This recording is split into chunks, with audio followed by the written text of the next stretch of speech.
teams.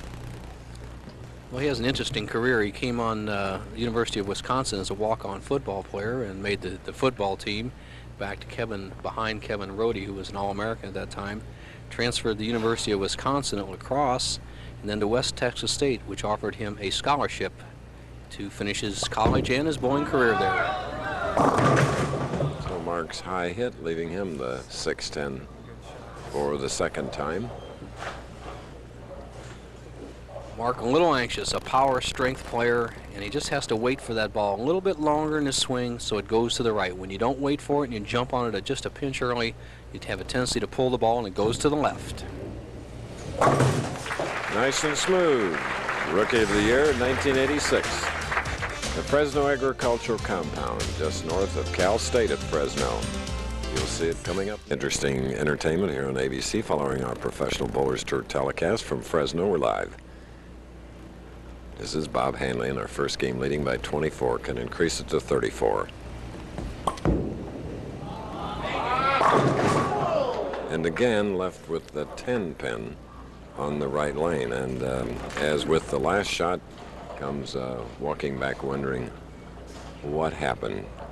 Bob Handley, who was born in Kansas City, now 38 years old, member of the PBA for 12 years, and he has 4 titles.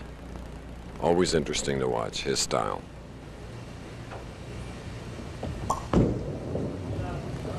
So, very fine spare, and he continues to lead as we go to Bo Burton. Thank you, Chris. Dave Arnold, you have to play one of these power players in the next match, and yet you're a down and in player. Are you going to change your tactics on the lanes in any way? No, I'm going to play him the same way I played when the oil was fresh in the morning, and that was around the 3rd arrow. Hopefully the strategy will work today. You feel that both lanes are about the same from that angle? Yeah, I think they're pretty even. All right, Chris. He'll be tough in the next match. He will.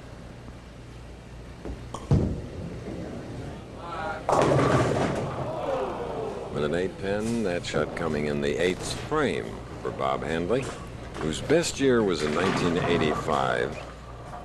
He didn't even have a victory that year, yet earned $87,000. Thus far this year, $24,000. Last year, $67,000. Real professional.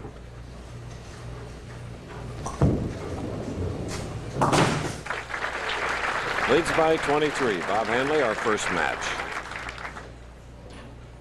In 2 weeks, we'll be at Fairlane, Squaw Peak, in Phoenix, Arizona for the finals of another great event, Bo, as we see a shot of Chris Warren, who leads money earned thus far. Harry Sullivan's the defending champion. Now, key frame for Marc Mcdowell, right-hand lane.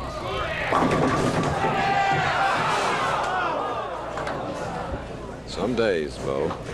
You got to just say unlucky on that particular shot. He had the same thing happen in the second frame. He hits light in the pocket, just rips the 5 out. The head pin comes sailing back across, but doesn't take out the 10.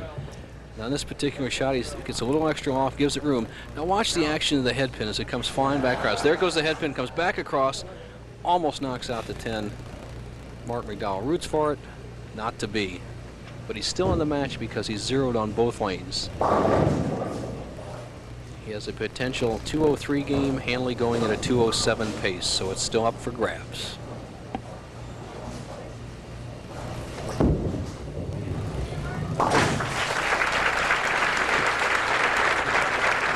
Marc Mcdowell, who thus far this year has earned $37,290, second last week to our very own scorekeeper, Butch Soper. Butch Soper winning last week in Dublin, California. Now, key shot as you watch Marc's wife rooting him on, Patty, saying, okay, Marc, 9th frame, you got a potential 203. Put some pressure on Handley, but you must get going right now.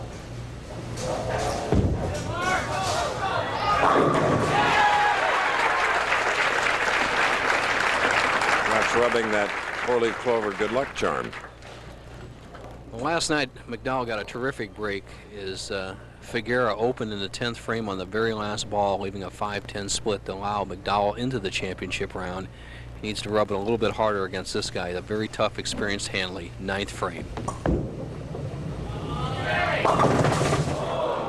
Oh, that right lane, Bo, has really bothered Bob today. Both players struggling on the right-hand lane, Chris, and one thing I may put an order in for is one of those four-leaf clovers. Handley, not the type of player to give away a match, and here right in the critical situation, a big open frame split, bring this match right down to the 10th frame.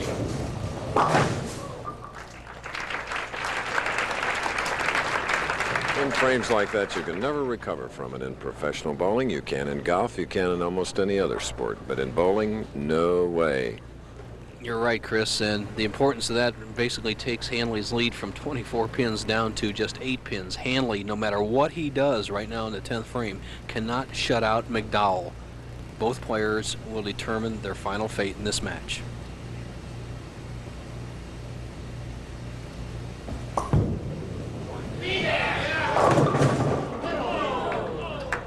Leaving a 2-pin on the left lane. This sets up the possibility of a tie match with Handley. The best he can shoot is 191. That put McDowell in a position where he needs at least one strike and a good count to win. One strike and a medium count, we could have a tie match. Man who will meet the winner is still warming up, Dave Arnold. Need to spare on that spare shot, believe me. Hugh Miller now is warming up. He's seated number 2 and be in that battle for the semifinal spot and the title spot. Bob Handley with a strike here on his 11th frame shot would end up with 199 and set the stage for Marc Mcdowell to determine his own fate.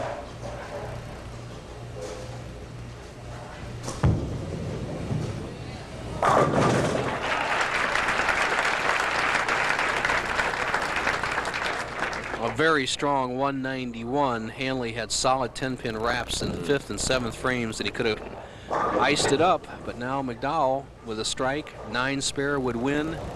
Anything less, he loses.